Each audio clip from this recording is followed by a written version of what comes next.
How's everybody tonight? I think I'm gonna change the view. Let's try that.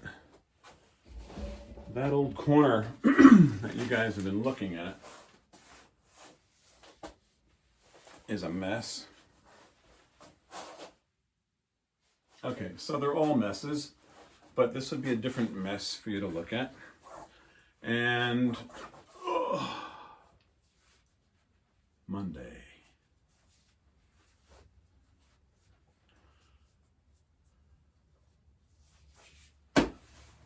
I hope everybody had a good holiday weekend, Passover or Easter or what have you. I hope you all enjoyed your 3-day weekend, first of many to come since we're now on a 4-day-a-week schedule. Each day being corresponding to the day of the week, first day of the week, day one, so forth and so on. I think that's going to work well for us. And I think the teachers will find that that's pretty convenient as well. I hope they will anyway. I have a guest tonight waiting for us to talk to us. Mr. Monaco is going to talk a little bit about teaching iSTEM and robotics and all those kinds of things on a flat screen when you can't really get into the room and work with the kids and make those things happen. Has to be a daunting challenge, a little bit of a daunting task for him. But I did want to share with you, speaking of robotics, Winnie and I guess Beatrice as well. She's hopping around that room as well, but not as much as Winnie is. My granddaughters both got for Easter morning a new toy, these little tiny robotic insects, which are really cool. Nanobugs or something like that. And I don't know how they work. I think they vibrate, but they're really cool and they move around a lot, and she was very excited about it. And of course, Grandpa had to get his two thoughts into the situation. So now instead of just watching them go around the floor, she's building mazes and compartments out of the blocks that she has to see if they can circumvent her work. And she's a lot more excited, I think, now that she sees that she can kind of make them go to places without touching them by just guiding them using the blocks. So a little bit of iSTEM, if you will, a little bit of robotic design, through the wonder of the Zoom technology that we enjoyed with them yesterday morning. Saturday night, we had a great time celebrating my daughter's birthday, and remote is I guess the next best thing to being there.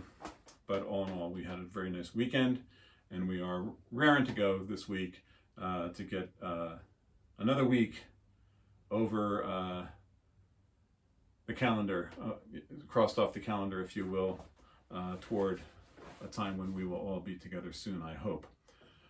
There may be some new information coming from the state in a couple of weeks, and it may not be so helpful insofar as us all getting back together, but hopefully it'll be helpful in us all getting back to some normalcy. So, without further ado, let's hit the big screen, medium-sized screen, and say hello to one of our teachers from the tech world. We'll do that now. Hello, Mr. Monaco. How are you today? How are you, Mr. Geiger? Doing well. I'm doing well. Is everybody well at your house, your family, your greater circle? Everybody's doing well. Everybody's in school.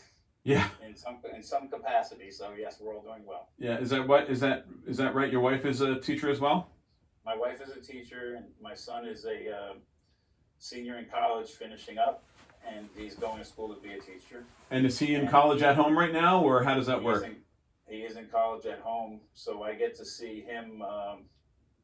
Both him and my wife my wife is taking graduate classes. Oh boy! So I get to see. On my end, I'm in the role of a teacher, and on the other end, I get to see my son doing his virtual learning, online, and my wife is doing the same thing. So all of us spend a lot of time on the computers in classes in one form or another. So do you reflect on the end of the day that you're doing such a nice, better job than those college professors?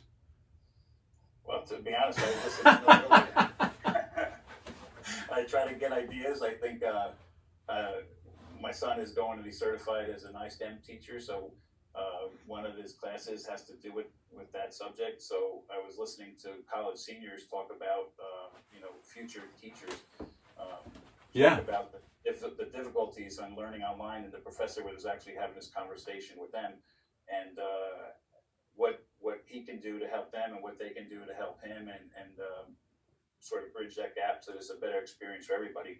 So I was definitely listening in and seeing if I could steal any ideas. That's awesome. So there are a few things I'm sure that you were able to, what do we say in the teaching profession, borrow for your own Yes. purposes, if you will? Yes.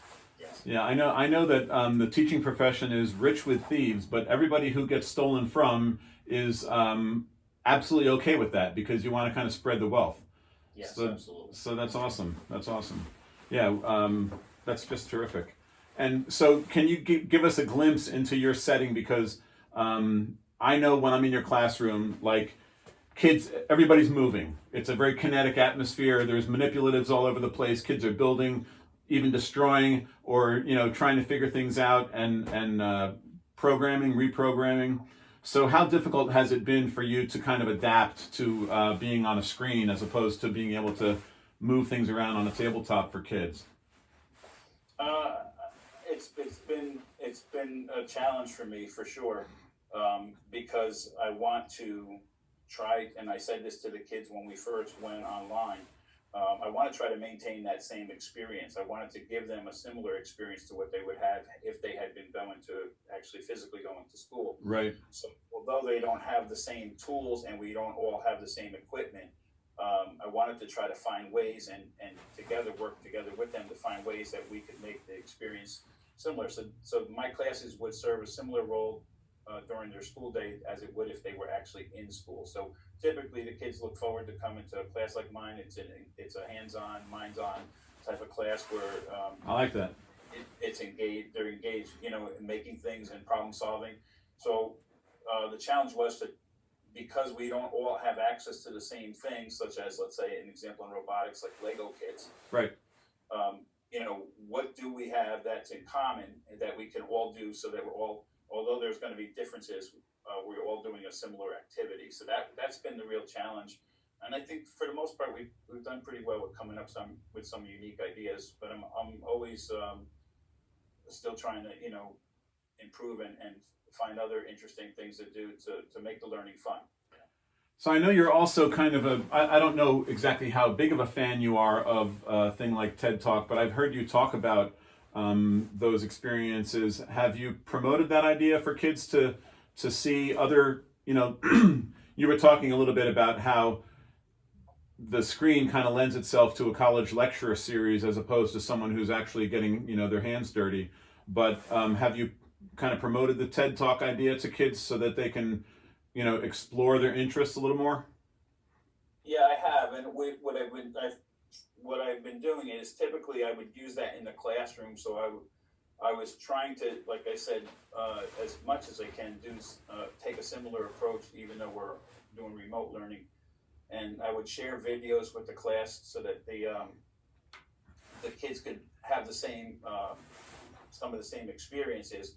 I do think that and I was torn between whether to have them watch the video on their own or me share my screen and watch the video as a group, and then in turn be able to sort of pause, stop, talk, and share my ideas. Right, which is kind of your style when you are able to have the kids live in your classroom. Right. Yep. Right, and that's been for me the biggest thing that I miss the interaction with the students, and I miss the feedback that I get. I miss the energy. I miss. Yeah. That's what I miss is the energy, because I think. As a teacher, I think I know I do. I feed off of the energy that the kids have, and I think I try when it's needed to have the kids feed off of my energy. I think it's mutual, goes both ways, and it makes No doubt a good learning environment. And I think it's a little bit more challenging to do it. Not that it can't be done, but it's a little more challenging to do it through the TV or through the computer as a medium. Well, it's interesting because that's pretty much how this garage thing developed. I'm used to at least, twice a day or 3 times a day being able to have exchanges with students, have interactions. And, my whole thing is kind of like being there. You know, I'm not, you know, someone that just sits at a desk and loves to do that. I like to feel the energy and get into classrooms where there's things going on and marvel at, you know, not just the lessons that are being taught, but the learning that the kids are capturing. And, you know, I've seen your kids in the hallways showing off their stuff and the robots in the rooms and everything. And it's, you miss that. I absolutely understand that. You miss that. And if you're a stand-up teacher like you are, and I mean that physically, like someone who's moving around the room constantly, you know, it's a very different experience when you're sitting. Yeah, at the end of the day, my hips are sore from sitting. I'm not used to sitting. I never get to sit in the school day. Yeah. I'm constantly moving about, and now I find myself sitting in front of the screen, and it takes a little bit of getting used to. Yeah, yeah. So we were talking a little bit earlier today, and you had mentioned that you couldn't join me at that time because you were meeting with Mr. Clayton, who is he's partnering with you on a few things for kids. Without giving it away, can you give us a glimpse into like what that partnership looks like and you know what you guys are talking about? Yeah, I think for Mr. Clayton students, we were sharing ideas and things that I had tried to do in some of my classes, and Mr. Clayton and Mr. Jenrick we were both had a meeting, and we were sharing ideas and trying to find ways to make some of the activities that they're doing in science more engaging and more hands-on. So they were picking my brain to get ideas because they knew that we had done some hands-on type activities at home, and my students had a lot of fun with it, and it was a good experience for the whole family. So it brought the whole family, got involved in it, and they're trying to do something very, very similar in the science aspect. Is this physical science, I suppose? Is that what they're thinking? Yeah, it's actually physical science, and I think they're actually trying to do a similar, like a STEM type approach and bring in other disciplines. He didn't mention any names, but I know that he had talked about, I have some ideas, but he had talked about social studies being involved and using a social studies piece in conjunction with the science. So you got teachers working together from different disciplines to try to do common activity and that crosses, you know, different subject matter. That's awesome. Good, you know? That's awesome. That's terrific. I know sometimes in middle school when science teachers get together with social studies teachers and they're talking about physical science, sometimes archaic weapons come into play, like you know, the trebuchets and the catapults and all that kind of stuff. So yes. I won't try to give anything away, and I don't know where it's going. It'll be a mystery to me when I see it as well, but I thank you for that. I know that we are given time to plan together, but that does extend your own personal planning quite a bit. So I thank you for that, your participation in that. I'm sure it was very welcome. So anything else before I let you go? Anything else for the good of the day, if you will? Where did you? Sorry, go ahead. No, I was going to say I think part of what you know, I think everybody's in a similar situation. I think it's important. I try to share with my students that the teachers are in a similar situation as the students are, and this is it's new for everybody. And I think that taking care of ourselves and the way that we look at things directly impacts, you know, what we bring to the table each and every school day. You know, so I share with my students sometimes videos and things that may talk about creativity and learning and things that don't always, they relate to education on a larger scale and not necessarily a specific assignment that they may be doing. But I think that's part of it's part of the learning process, and I think that without doing some of those things, it makes it difficult to do some of the assignments or some of the challenges. Yeah.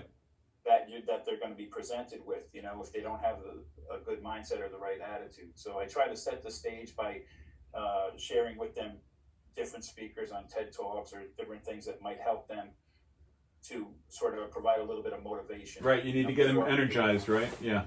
Yes, exactly. Yeah. Yeah, I know it can't be easy being the first block. I'm glad we rotate actually because of this, because it can't be easy to be the first one up in the morning at times, depending on, Monday morning isn't that easy to get kids out of bed to begin with, and then to get them out of bed just to slide down the hallway or to just slide to their desk chair can't be easy for the parents. So yeah, I get it that sometimes you have to kind of like wake them before you can actually teach them, if you will. Yes. Yes. So that's cool. So quick question before I let you go. Have you ever heard of this thing? My grandchildren got these nano bugs for Easter. Have you seen these things? I can't remember the exact name of them, but they look like a caterpillar. Yes. And they I move think I know what you're- they move by vibration. Wow. So there's no wheels, there's nothing other than the fact that they have a million little legs under them that are all pointed in the same direction. So each time it bumps, it moves across the ground. And these things move really quickly. And I was watching a video of Winnie yesterday morning screaming with delight over these, they kind of look like roaches, to be honest with you, running around the floor. And it got me back into your room for a minute when you had the cardboard table set up, with the cardboard barrier around it and everything else. Yes. And it just reminded, you can't program these things. They're completely random, But I didn't know if you had seen them or if any of your students had shown them to you or not. But just another example of like technology, like she's 3 years old, and now she's messing with these little electronic bugs. And to her, it's just another toy. It's not that big of a deal. When I look at it, I'm blown away by these things, and it's just getting more and more advanced as we get older. More advanced and more part of the average kid's day, Yes. And I'm looking at your backdrop, and I remember that movie when it came out. If that's the same skull from the what is that, iRobot from years ago? Yes. And back then that was such futuristic stuff, and now those things are actually being created. It's nuts. Yeah, it's amazing. It's really amazing. It's amazing. Well, thank you so much for coming and sharing a little glimpse into the iSTEM world. And I do hope that everybody at home does stay healthy. And it's really kind of nice to hear that your son is nice enough to let you look over his shoulder from time to time.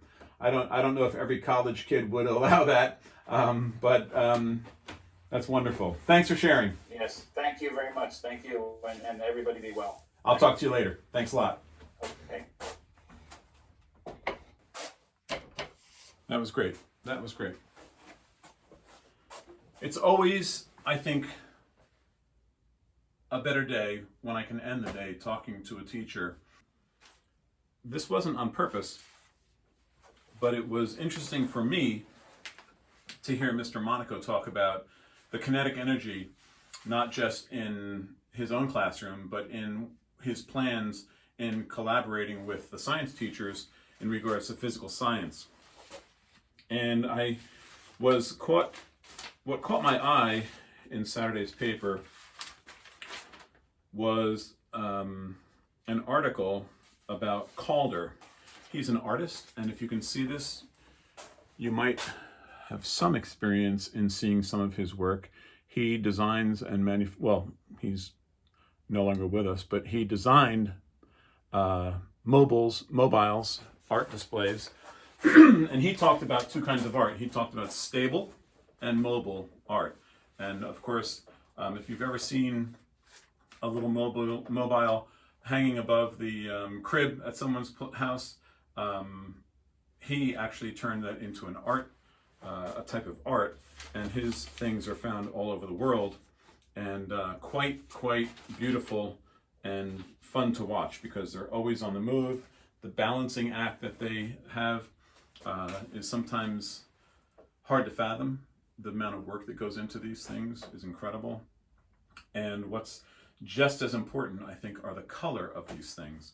And I just wanted to share a quick story with you before we head out the door tonight, that I was watching the Antique Roadshow, and a woman came on the show with one of these types of designs. It was basically, from my perspective, it was a coat hanger with some things hanging on it, and they recognized it as a Calder mobile, and mobile, I guess it's called. And she was upset because one of the colors had faded, and so her husband painted one of the little fins that was on it. And the curator who was estimating the value of the piece said it's a shame because that drastically reduced the value of this thing, and it got the woman very upset. Well, lo and behold, before the conversation was done, and you can find this on the Antiques Roadshow program, it's fascinating to listen to, the darn thing, it wasn't any bigger than this, was still worth over $1 million for this piece of art.